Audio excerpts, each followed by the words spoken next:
अमरीकी तैयारों ने वियतनाम पर लाखों टन बारूदी मवाद गिराया। नॉर्थ वियतनाम और वियतकॉन्ग ने साउथ वियतनाम के 100 से जायद शहरों और फौजी अड्डों पर कोऑर्डिनेटेड हमले शुरू कर दिए। लैंड फोर्सेस के लिए टेट ऑफेंसिव खूनखार और खौफनाक था। एक और मेरीन ने इस पूरे शहर को डेथ ट्रैप यानी मौत का फंदा कहा। लड़ाइयां दिन रात जारी रही।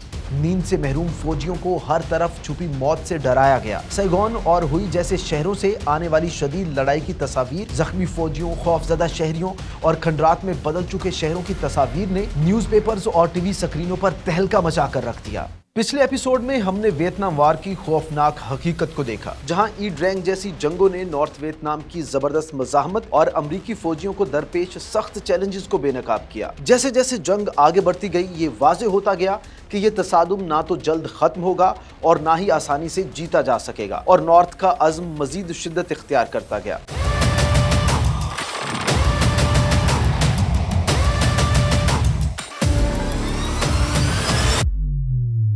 ये एपिसोड हमें 1968 के इब्तदाई महीनों में ले जाता है, जब वियतनाम जंग एक अहम मोड़ पर पहुंचने वाली थी। खूनखार टेट ऑफेंसिव न सिर्फ मैदान जंग में जंग की सिमत को बदल देगी, बल्कि इसने होमलैंड अमेरिका में जंग के बारे में अवामी राय को भी बदल कर रख दिया, जिसने एक जबरदस्त अवामी रद्द-ए-अमल को जन्म दिया और वियतनाम में अमरीकी मुदाखलत पर सवालात खड़े कर दिए। दरअसल वियतनाम जंग की अहम जंगों जैसे कि टेट ऑफेंसिव से पहले तसादुम शिद्दत इख्तियार कर गया था, जिसमें अमरीकी बमबारी की बड़ी कैंपेन्स शामिल थी, जिनका मकसद नॉर्थ वियतनाम और वियतकांग को कमजोर करना था। मार्च 1965 में शुरू किया जाने वाला ऑपरेशन रोलिंग थंडर वियतनाम में अमरीकी फौजी मुदाखलत में शिद्दत का एक इशारा था। इस बॉम्बिंग कैंपेन में नॉर्थ वियतनाम के इंफ्रास्ट्रक्चर, सप्लाई चेन्स और मिलिट्री इंस्टॉलेशन पर मुसलसल फजाई हमले शुरू कर दिए गए थे। इसका मकसद वियतकांग को सप्लाईज की फराहमी रोकना और वियतनाम को मुज़ाकरात की मेज पर लाना था। अमरीकी तैयारों ने वियतनाम पर लाखों टन बारूदी मवाद गिराया, जो दूसरी आलमी जंग के दौरान इस्तेमाल की गई मिकदार से कहीं ज्यादा था। वियतनाम का आसमान B-52 बमबार तैयारों से भरा होता था, जो वसी इलाकों में तबाहकुन हमले करते थे। अमरीकी फौज का ख्याल था कि ब्रिजेस, रोड्स और रेलवे ट्रैक्स को तबाह करके दुश्मन की लड़ाई की सलाहियत को खत्म किया जा सकता है। ताहम इस हिकमत अमली के नतीजे में ज्यादातर बेगुनाह शहरियों की भारी हलाकतें और जबरदस्त तबाही हुई, जिसकी वजह से और ज्यादा मकामी लोग वियतकांग की हिमायत की तरफ माइल हो जाते। बॉम्बिंग कैंपेन्स मतलूबा नताइज हासिल करने में नाकाम रहीं, बल्कि उन्होंने वियतनामी अवाम में गुस्से और नाराजगी को मजीद बढ़ा दिया। हजारों शहरी जानी नुकसान और सदमे से दो चार हुए और उनको नकल मकानी का सामना करना पड़ा, जिसने अमरीकी अफवाज के खिलाफ लड़ने के लिए वियतनाम के अज़्म को मजीद मजबूत कर दिया। मुसलसल बमबारी से होने वाली तबाही भयानक जंग की एक और वाज़े तस्वीर पेश करती थी, जहां पूरे पूरे गांव मलबे में तब्दील हो जाते और एक ऐसा दुख भरा सिलसिला शुरू होता जो आने वाली कई नस्लों तक जारी रहने वाला था। जैसे जैसे ये बॉम्बिंग कैंपेन्स शिद्दत इख्तियार करती गई, वैसे वैसे अमरीका की लैंड फोर्सेस को मुसलसल बढ़ते हुए तशद्दुद का सामना करना पड़ा। उन्हें न सिर्फ दुश्मन का सामना था, बल्कि जंग की इखलाकी पेचीदगियों का भी सामना था।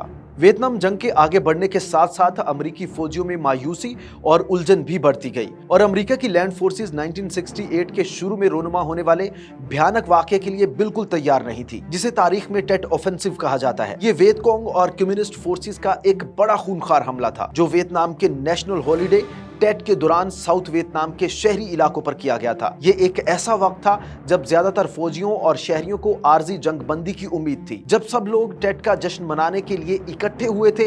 लेकिन अमरीकी और साउथ वियतनाम के फौजी ये भूल गए थे कि वो एक इंतहाई खूनखार जंग के बीचों बीच हैं और ये अमन का वक्त हरगिज नहीं है। नॉर्थ वियतनाम और वियतकांग ने साउथ वियतनाम के 100 से जायद शहरों और फौजी अड्डों पर कोऑर्डिनेटेड हमले शुरू कर दिए, जिसने अमरीकी और साउथ वियतनामी अफवाज को पिछाड़ कर रख दिया। इस हमले के स्केल और शिद्दत ने न सिर्फ फौजियों बल्कि जंग की कवरेज करने वाले रिपोर्टर्स को भी वर्ताए हैरत में डाल दिया। लैंड फोर्सेस के लिए ये हमले स्केल और महारत के एतबार से हैरान कुन थे, जिसने एक ही रात में शहरी इलाकों को मैदान जंग में बदल कर रख दिया और किसी भी किस्म के इस्तेहकाम की उम्मीद को पाश पाश कर दिया। ये हमला खास तौर पर उन फौजियों के लिए ज्यादा भयानक था जो अहम मकामात जैसे कि हुई और साइगोन में तैनात थे। जहां नॉर्थ वियतनाम ने इंतहाई बेरहमाना हमले किए। जंग की कवरेज करने वाले अमेरिकी सहाफी, जिनमें मशहूर सहाफी वॉल्टर क्रॉनकाइट भी शामिल थे, अफरा तफरी और तबाही के मनाजिर देखकर हैरान ज़दा रह गए और उनकी रिपोर्टिंग ने अमेरिकी अवाम को भी हिला कर रख दिया। सहाफी वॉल्टर क्रॉनकाइट ने रिपोर्ट करते हुए फजा में फैली हुई कशीदगी और हैरानी को जब महसूस किया तो क्रॉनकाइट ने एक ऐसा जुमला कहा जो होमलैंड अमेरिका में बहुत मशहूर हुआ था। वॉल्टर ने इंतहाई हैरत और झुंझलाहट में बेसाख्ता ये जुमला कहा था, What the hell is going on? I thought we were winning the war. यानी ये क्या हो रहा है, मैंने सोचा था कि हम जंग जीत रहे हैं। दरअसल वॉल्टर के इन अल्फाज ने उन तमाम अमरीकियों के जज्बात की अक्कासी की थी जो ये यकीन रखते थे कि अमरीका ये जंग जीत रहा है और नॉर्थ वियतनाम बस घुटने टेकने ही वाला है। सैगोन और हुई जैसे शहरों से आने वाली शदीद लड़ाई की तस्वीर और रिपोर्ट्स अमेरिका के टेलीविजन स्क्रीनों पर तहलका मचा रही थी। ऐसी रिपोर्ट्स जिनमें सिविलियंस को जंग का ईंधन बनते देखा जा रहा था और शहर मलबे में तब्दील होते नजर आ रहे थे। पहली बार अमेरिकी अवाम ने जंग की तबाही की हकीकत को करीब से बराह रास्त देखा था, जिससे पूरे मुल्क में हैरत और खौफ की एक नई लहर दौड़ गई। लैंड फोर्सेस के लिए टेट ऑफेंसिव खूनखार और खौफनाक था। एक अमेरिकी मरीन जिसे हुई में तैनात किया गया था, उसने अपनी वॉर मेमोरीज रिकॉर्ड कराते हुए इस हमले को एन अम्बिश फ्रॉम एवरी कॉर्नर यानी हर कोने से हमले के तौर पर बयान किया। एक और मरीन ने इस पूरे शहर को डेथ ट्रैप यानी मौत का फंदा कहा, जहां स्नाइपर्स इमारतों में छुपे हुए थे और दुश्मन की अफवाज गलियों में छुपकर वार कर रही थी। लड़ाइयां दिन रात जारी रहीं। नींद से महरूम फौजियों को हर तरफ छुपी मौत से डराया गया। सड़कें मुसलसल गोलियों की आवाज से गूंजती रहीं और वो इमारतें जिनमें कभी फैमिलीज और बिजनेसेस आबाद थे अब दोनों जानिब से हमले का निशाना बन रही थी। अगरचे अमेरिकी अफवाज ने बिलाखिर शहरों का कंट्रोल दोबारा हासिल कर लिया, लेकिन टेट ऑफेंसिव का इमोशनल इफेक्ट बाकी रहा। वैसे देखा जाए तो ये हमला नॉर्थ वियतनाम के लिए एक फौजी शिकस्त थी, क्योंकि उन्हें बिलाखिर अपना हमला पसपा करना पड़ा था।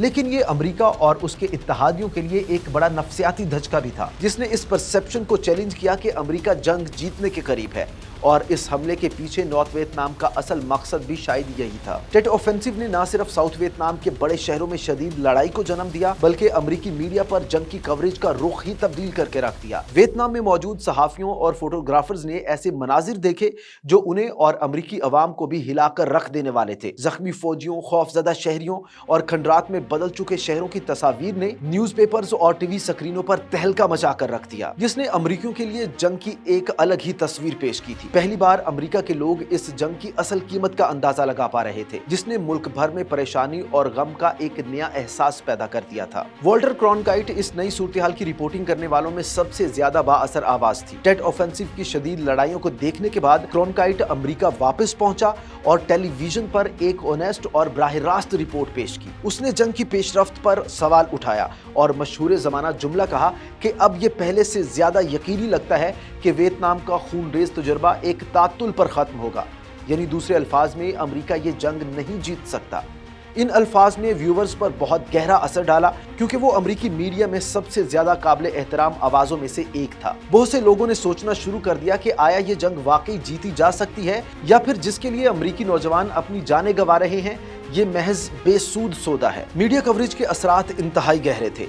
अमेरिका में अवामी राय तेजी से तब्दील होने लगी और ज्यादा से ज्यादा लोग हुकूमत के जंग के बारे में पुरउम्मीद दावों पर शक करने लगे। वालिदैन वियतनाम में लड़ रहे अपने बेटों के लिए फिक्रमंद हो गए और जंग की कड़वी हकीकत देखने के बाद अवाम में हुकूमत की जानिब से धोखा दिए जाने का एहसास बढ़ने लगा। इस सब के चलते अमेरिका भर में एक जबरदस्त एंटी वॉर मूवमेंट जोर पकड़ने लगी। कॉलेज कैंपसेस पर, शहरों में और सरकारी इमारतों के सामने एहतजाज शुरू हो गए। हर तबके के लोग बाहर निकलकर इस जंग के खात्मे का मुतालिबा करने लगे। बहुत से अमेरिकियों ने यह सवाल उठाया कि उनके नौजवान सिपाही एक ऐसी जंग लड़ने के लिए क्यों भेजे गए जो नाकाबिले जीत नजर आती थी। एक नई मज़ाहमती लहर उभरी जिसकी क़यादत तलबा और अहम शख्सियात ने की। ऐसे लोग जो हुकूमती फैसलों को चैलेंज करने के लिए अपनी आवाजें बुलंद कर रहे थे। वाशिंगटन डीसी में अक्टूबर 1967 में होने वाला एक प्रोटेस्ट इंतहाई यादगार था। हजारों अफराद ने पेंटागन के सामने जमा होकर एहतजाज रिकॉर्ड कराया। प्रोटेस्टर्स ने बैनर्स उठा रखे थे जिन पर ऐसे नारे दर्ज थे कि मोहब्बत करो, जंग नहीं, और ऐसे ही मिलते जुलते नारे लगाते हुए मुजाहिरीन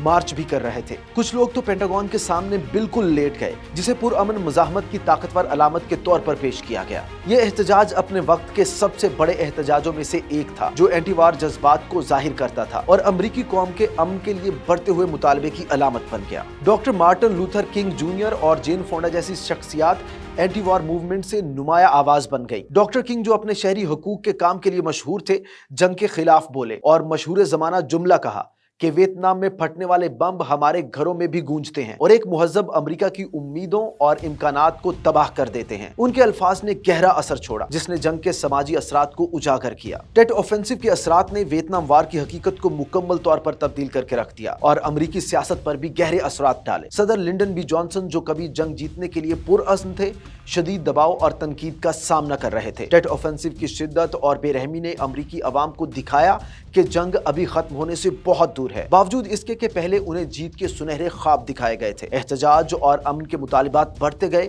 और जॉनसन की क़यादत पर अवामी एतमाद कम होता गया। मार्च 1968 तक प्रेसिडेंट जॉनसन शिकस्त तस्लीम कर चुके थे और उन्होंने एक चौंका देने वाला ऐलान किया कि वो सेकंड टर्म के लिए इलेक्शन कॉन्टेस्ट नहीं करेंगे। इस फैसले ने पूरे मुल्क में हलचल मचा दी और वाज़ेह कर दिया कि वियतनाम वार ने अमरीकी कौम को किस तरह तकसीम कर दिया था। जॉनसन ने टेलीविजन खिताब में कहा, मैं अपने ओहदे की मुद्दत के लिए पार्टी की नामजदगी कबूल नहीं करूंगा। यह खिताब करते हुए जॉनसन की आवाज में थकन और शिकस्त का बोझ साफ सुनाई देता था, एक ऐसे रहनुमा की तरह जो एक नाकाबिले फतह जंग के बोझ तले टूट चुका हो। I shall not seek